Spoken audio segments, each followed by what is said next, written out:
fans, we have a very special treat this evening. With us at this time, we have one of the most successful Division I college basketball coaches around. This gentleman spent 49 seasons as a collegiate head coach, spanning tenures at Coastal, Auburn, Clemson, South Alabama, and Cumberland. Coach Ellis has captured 8 conference regular season titles, 2 conference tournament crowns, 6 conference Coach of the Year honors, and an AP National Coach of the Year. He won 909 games as a collegiate head coach, 177 of those at Clemson.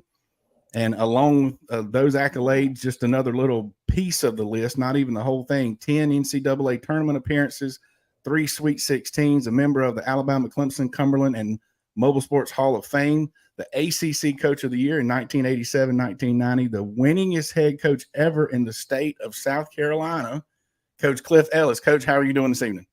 I'm doing wonderful, guys. How are you? Doing well, Great. doing well. Glad you're here. We really appreciate your time. So we have Coach on here thanks to Wayne Buckingham, and he has our mutual support of his Orange and White fundraiser that all of us we're going to talk more about later, but we will be there coming up in August. So, Coach, if you don't mind, tell the listeners a little bit about Buck. What's a good Wayne Buckingham story that we probably don't know? Well, Wayne was a very highly recruited athlete out of high school. And the sad part is he tore his knees up, and it really hindered his career.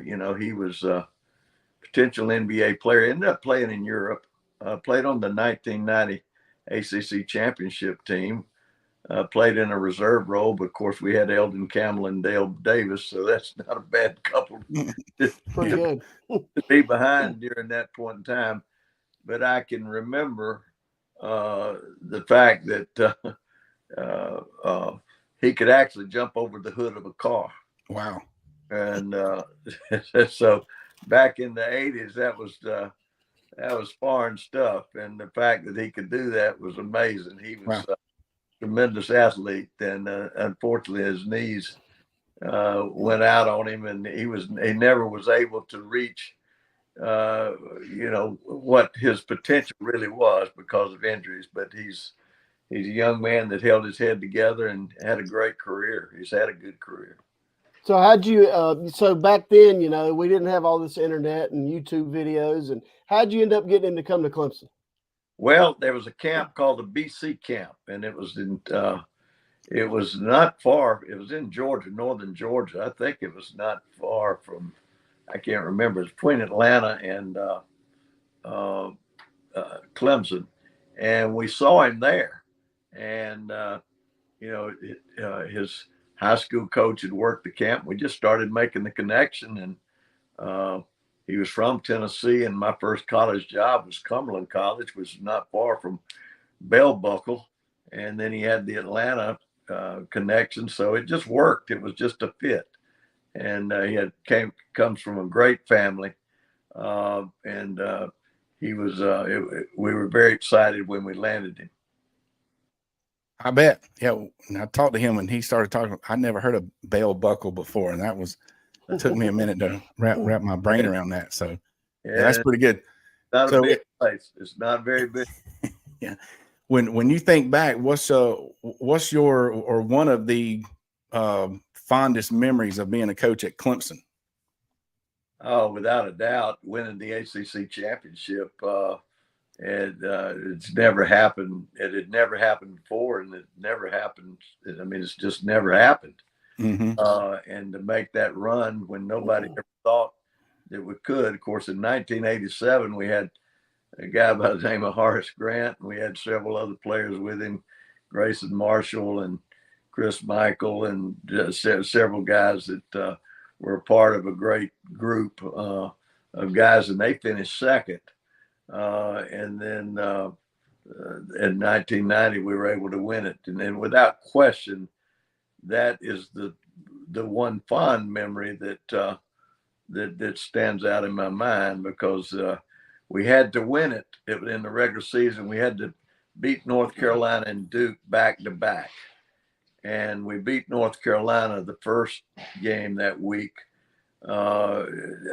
Beat Dean's team, and we had Duke, and it was nationally televised. Back then, you didn't have every television network, but it was on ESPN, and it was one of the highest rated television regular season games at that point in time in college basketball. And Duke had Bobby Hurley and Christian Laettner in that group, and we were able to beat them at Clemson. We were able to win the championship at home, and to celebrate and see the Clemson fans just storm the floor and cut the nets down. That to me is the highlight memory. Although there's tons of memories, and there's some tough memories too. Well, I bet. We just missed that one, Bailey. We were seniors in high school, I think. Yeah. Yeah, well, I'm, and I've said on here before, Coach, that I'm the kid who used to read the press guide. Van Hildebrand is a relative of mine, a cousin, so I get press guides every year, and I knew every player in and out. And Grayson Marshall's been on here, and we're just reliving my childhood now. But what does Clemson mean to you? You know, personally, as you were there for several years, what does Clemson mean to you? Oh man, it's family. My daughter graduated from there. I've got 2 grandchildren. One graduated from there last year. I worked with Dabo as a student. She was a student trainer and worked with Dabo's group. And then I've got a grandson that's a sophomore there now. And when I moved to Auburn, 2 of my other children went to school at the public school there. It's family. Still got a lot of friends that I stay connected to that I dearly love. Clemson's got a big piece of my heart, and it will always be special. Those days were the ACC days. We had a reunion with Mike Krzyzewski and Bobby Crimmins, and several of us got together, and we talked about how special the 80s and the 80s and the 90s were. That's really when ACC basketball, when you had those 7 or 8 teams, ACC basketball, man, you talk about a battle every night. And I'm not saying that there's not battles every night now with the league where it is, but it's so broad now. But those were the days, and special time. But it was just it didn't matter where you went. It didn't have to be North Carolina or Duke. You go, look, we had this is who we had to beat to win the ACC. Jimmy Valvano, all right. Mm-hmm. Had to beat the Lefty Drizells. We had to beat the Terry Hollands. We had to beat the Dean Smith, Mike Krzyzewski, Bobby Crimmins. Now you talk about being proud of a group that was able to do something. You think of those days. Those were, we call those battles wars, and certainly no disrespect to our military, because that's really the war. But in basketball, they were some kind of battles. I can tell you that. Top tier stuff for sure back then. But speaking of that team and compared to nowadays, team did pretty good this past year. And I know Buck likes to say that team was the best Clemson team in history. What do you think about how the team did this year? He said this year's team was the best in history. I'm sure. No, his team, y'all's team back in when y'all won the ACC championship was the best team in history. That was a different time. You're going back a different time, but let's just put it this way: there's only been one ACC champion. That's right. I don't know if that team could beat today's athletes. I don't know that they're fast, strong, and all that kind of stuff. But I know this: that was a very good basketball team that Clemson had this year. Mm-hmm. And but ACC championship, that's where they're going to hang their hat until somebody does that. I don't think that that can be taken away from what that group did. Yeah, I can't. As a kid, I would wait on Wednesday night Raycom Sports, Saturday afternoon Raycom Sports, to wait on the Tigers to play whoever they were going to knock off next. I loved every minute of it. Yeah. and those guys, I remember those guys. Dale Davis, Eldon Campbell played in the league forever. But do you keep in touch with all of them still? You still in contact with them? Yeah, we do. At Wayne's event last year, let's see, Horace was there, Dale comes, Eldon's been there, Grayson comes, Jeff Holstein's on there. A lot of those, I don't want to start naming names, Jerry Pryor, all those guys. Yeah, we stay in touch. We sure have over the years. And, families grow. We don't talk every day, but, Wayne has a function in I think it's first weekend of August this year, and I'll go to support it. And a lot of the guys come back, and that's when we can really spend time together. But we stay in touch with each other. Well, I think it says a lot about the team that you had, because they all support this event, and they just all, Eldon Campbell pops in there, Dale Davis, Horace Grant, whoever shows up, and it just says a lot about the group of guys you had. You teach family in this day and time. I don't know how much family exists with the NIL and transfer, pull everybody in, out, and all that, but that was a day and time where you had guys that stayed together, stuck together, and it was really a family unit. And they all say the same thing. Like Bailey said, we've had a couple of them on the show, and they always bring up the word family and speak highly of you along those lines as well. And speaking of Buck's event coming up the first weekend in August, tell the folks why you support that and why you think they should also support it. Well, first of all, he's family. You support. You go to when your children have birthdays, when they have anniversaries, whatever, you support them, and that's the bottom line. And I don't think I've missed one since he did it because it's family. And look at what he's doing. I mean, he's giving scholarship. I mean, you're putting the name in a scholarship, and that scholarship will be there forever. He's giving back. You talk about today's athletes. I mean, if they're not happy, they'll pick up and leave on you. If they get this situation, Wayne's giving back. And I think people need to appreciate that fact. I mean, he's going, giving his time. He's bringing all these guys back. And he's doing that. And, it's providing scholarship for Clemson.